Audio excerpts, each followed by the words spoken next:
Salam sejahtera, selamat datang pada seminar tugas akhir saya. Yang saya hormati Bapak Hadi Susanto Saragi sebagai dosen pembimbing, Bapak maupun Ibu dosen pengulas, hadirin sekalian, puji syukur kepada Tuhan atas berkatnya hingga pada saat ini. Saya Doni Washington Alpitupulu dengan NIM 21S17060 akan mempresentasikan hasil tugas akhir saya yang berjudul Analisis Penggunaan Finansial Teknologi atau Fintech terhadap bisnis pendukung pariwisata Danau Toba dengan pemodelan teknologi acceptance model dan sistem dinamik.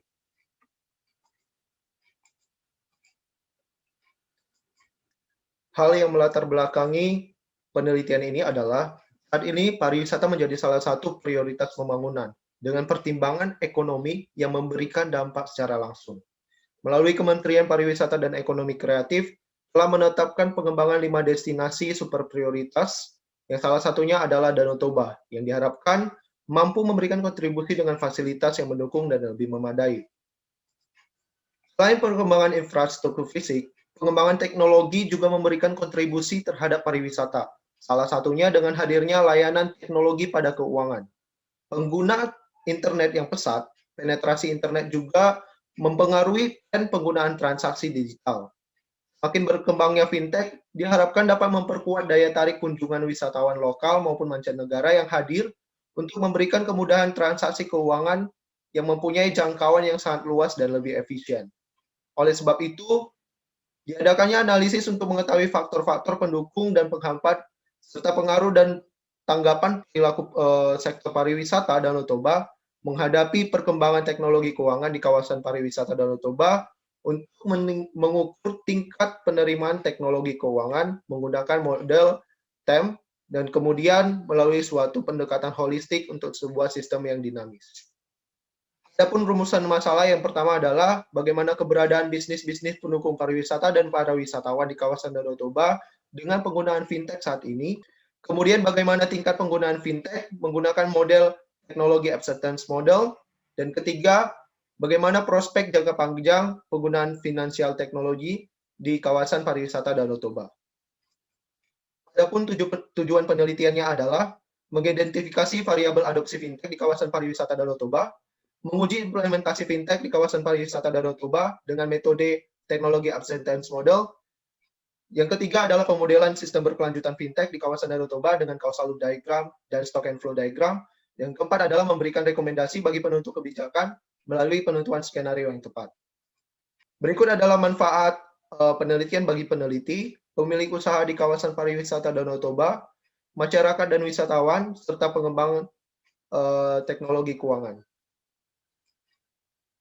Fintech atau financial technology adalah inovasi layanan keuangan berbasis teknologi untuk memberikan kemudahan bagi konsumen dalam memanfaatkan berbagai layanan jasa keuangan secara digital, seperti pembayaran, pinjaman, investasi, dan asuransi.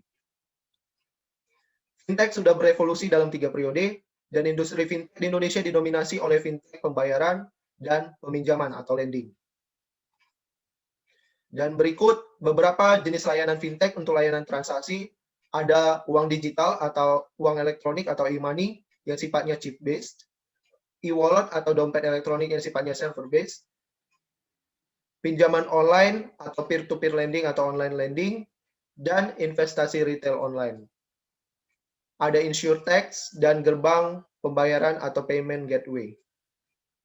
Penelitian ini menggunakan model TEM untuk menjelaskan dan memprediksi penerimaan individu terhadap teknologi, dan juga menggunakan sistem dinamik untuk mendeskripsikan, memodelkan, dan mensimulasikan suatu sistem dinamik pada penerimaan fintech di kawasan Danau Toba. Berikut ini adalah metode penelitian yang saya gunakan. Yang pertama dari studi pendahuluan, kemudian perumusan masalah, penentuan tujuan, menentukan ruang lingkup tujuan penelitian, studi literatur, kemudian pengumpulan data primer dan sekunder. Pada data primer menggunakan kuesioner sebanyak 2 jenis, yaitu kuesioner yang dikhususkan untuk wisatawan dan kemudian kuesioner untuk pengelola wisatawan. Penyusunan kuesioner ini menggunakan pendekatan metode TEM atau teknologi acceptance model, dan kemudian dilakukan penyebaran kuesioner, dilakukan uji validitas dan reliabilitas.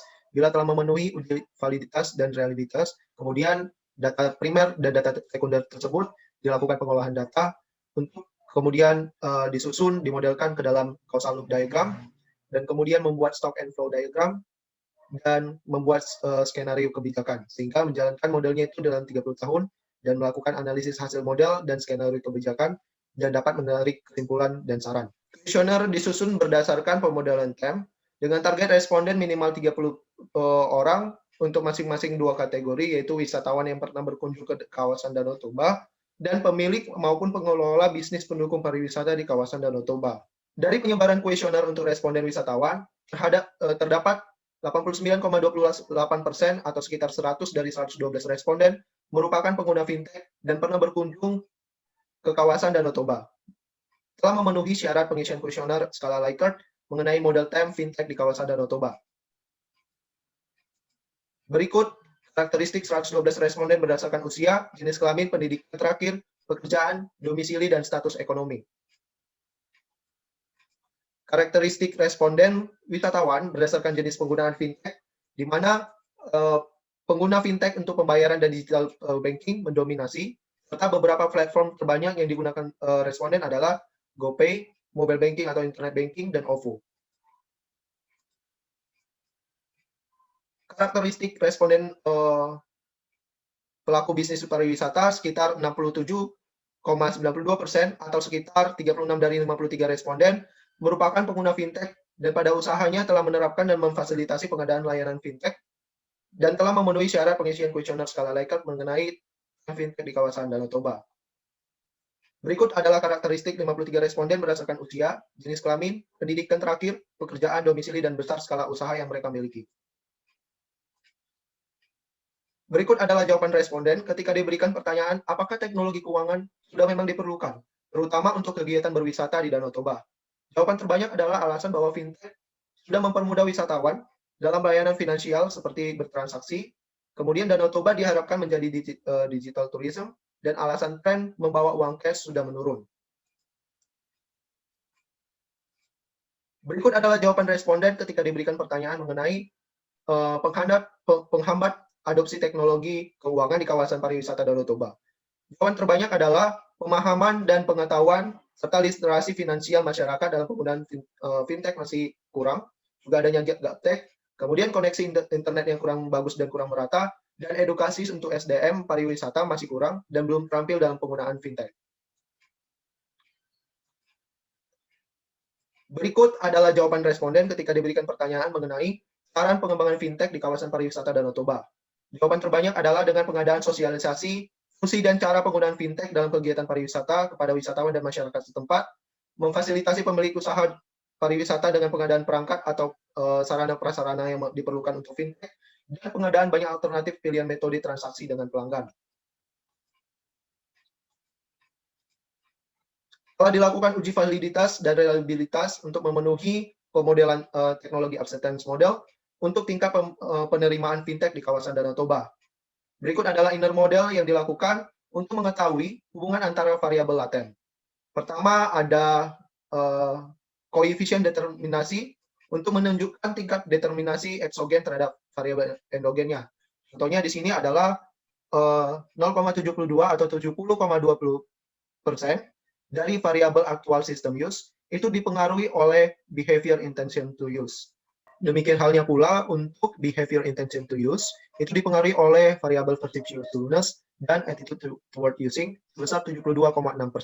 Untuk attitude toward using, itu dipengaruhi oleh variabel perceived usefulness atau kegunaan dan perceived ease of use atau kemudahan penggunaannya. Sehingga didapatkan bahwa sebesar 74,0% dari attitude toward using itu dipengaruhi oleh variabel perceived usefulness dan perceived ease of use. Sementara untuk variabel perceived ease of use itu dipengaruhi sebesar 38% atau pengaruhnya moderat oleh government support dan network infrastructure. Sementara untuk variabel perceived usefulness itu dipengaruhi oleh government support, network infrastructure, dan perceived ease of use sebesar 69,3%. Demikian halnya untuk inner model pada tingkat penerimaan fintech oleh pelaku bisnis pendukung pariwisata Danau Toba. Sebesar 82% itu dipengaruhi oleh variable intention to use. Variable intention to use sendiri itu dipengaruhi sebesar 76,1% oleh perceived usefulness dan attitude toward using. Variable attitude toward using itu dipengaruhi oleh perceived usefulness dan perceived ease of use itu sebesar 67,6%. Kemudian perceived ease of use itu dipengaruhi sebesar 46,1% oleh government support dan network infrastructure. Kemudian perceived usefulness itu dipengaruhi sebesar 55,7% oleh government support, network infrastructure, dan perceived ease of use. Kemudian, koefisien jalur untuk mengetahui jalur yang signifikan terhadap variabel endogennya. Dapat terlihat bahwa setiap koefisien jalur memiliki nilai di atas 0,05, sehingga memiliki pengaruh yang signifikan dan cukup baik untuk menggambarkan jalur yang signifikan terhadap variabel endogen untuk masing-masing variabel. Kemudian pengujian hipotesis untuk menentukan apakah model dapat diterima atau ditolak. Hipotesis yang signifikan itu apabila nilai T statistiknya lebih besar dari 1,96 dan nilai P-value-nya itu lebih kecil dari 0,05. Untuk tabel di sebelah kiri, untuk kuesioner yang disebarkan kepada wisatawan, 7 hipotesis itu diterima. Sementara untuk hipotesis yang ditolak yaitu perceived usefulness tidak signifikan terhadap behavior intention to use, government support tidak signifikan terhadap perceived usefulness, dan government support juga tidak signifikan terhadap perceived ease of use. Untuk kuesioner yang disebarkan kepada wisatawan, 8 hipotesis diterima, sementara untuk hipotesis yang ditolak yaitu perceived usefulness tidak signifikan terhadap behavior intention to use, dan government support itu tidak signifikan terhadap perceived usefulness. Berikut adalah gambaran causal loop diagram, di mana struktur time dan variabel-variabel yang telah dibangun dan dimodelkan di dalamnya juga dibangun berdasarkan tanggapan responden yang sebelumnya telah mengisi kuesioner. Sehingga dapat dilihat di sini ada support pemerintah itu mendukung adanya infrastruktur yang meningkat, yang menyebabkan adanya fasilitas yang memadai untuk pengadaan fintech. Sementara untuk koneksi internet dipengaruhi oleh ketersediaan jaringan dan juga distribusi kecepatan internet. Kemudian itu akan mempengaruhi sosialisasi, SDM, dan edukasi. Sementara pengguna internet yang berusia lanjut, ini kurang mendukung untuk pengadaan sosialisasi SDM, peningkatan SDM, dan adanya edukasi. Karena pengguna usia lanjut itu akan lebih susah untuk menerima teknologi finansial. Kemudian support pemerintah dan koneksi internet ini mempengaruhi kegunaan dan kemudahannya. Ada kegunaan sendiri, itu akan meningkatkan kebutuhan layanan. Dari kebutuhan layanan akan meningkatkan keamanan, sehingga dengan keamanan yang meningkat, itu akan menurunkan tingkat penggunaan uang palsu, peredaran uang palsu, kemudian penggunaan uang tunai yang berlebihan, ataupun kesulitan ketika adanya uang kembalian menggunakan uang tunai. Hingga itu akan menurunkan tingkat kriminalitas, ditambah juga ada faktor pandemi saat ini, sehingga membutuhkan harusnya pengurangan uang tunai, sehingga hal itu akan meningkatkan efisiensi. Dari kegunaan itu meningkatkan efisiensi, dari kemudahan itu akan meningkatkan jumlah penggunaan. Hal ini akan menyebabkan tingkat gaptek itu semakin menurun. Dengan menurunnya tingkat gaptek akan meningkatkan respon penggunaan. Kemudian dari kegunaan dan kemudahan itu mempengaruhi respon penggunaan, sehingga mempengaruhi juga kepercayaan, dan kemudian meningkatnya kemauan serta intensitas penggunaannya, sehingga mempengaruhi niat perilaku pengguna. Dengan niat perilaku pengguna yang meningkat, akan meningkatkan sistem aktual yang digunakan, sehingga berpotensi untuk meningkatnya investasi maupun keberlanjutan pembangunan. Sistem aktual yang digunakan itu akan berpotensi mempercepat menjadikan Danau Toba itu sebagai digital tourism. Pada stock and flow diagram terdapat 4 stok, yaitu pengguna fintech, fasilitas layanan fintech, penduduk kawasan Danau Toba, dan peserta sosialisasi fintech. Di mana pengguna fintech itu memiliki flow pertumbuhan dan pengurangan pengguna fintech. Sementara untuk fasilitas layanan fintech itu pertambahan dan pengurangan fasilitas fintech. Kemudian untuk penduduk kawasan Danau Toba itu ada pertumbuhan penduduk dan kematian penduduk. Serta jumlah peserta sosialisasi fintech itu dipengaruhi oleh pertambahan peserta sosialisasi fintech. Berikut adalah persamaan model dalam FinSim. Yang pertama itu adalah fasilitas layanan fintech di kawasan pariwisata Danau Toba yang merupakan stok, itu adalah integral dari pertambahan persediaan fintech dikurang oleh integral pengurangan persediaan fintech. Kemudian penduduk itu adalah integral penurunan penduduk dikurangi kematiannya. Kemudian penggunaan fintech itu adalah integral pertambahan penggunaan fintech dan dikurang oleh pengurangan pengguna fintech. Peserta sosialisasi fintech itu adalah pertambahan peserta sosialisasi fintech.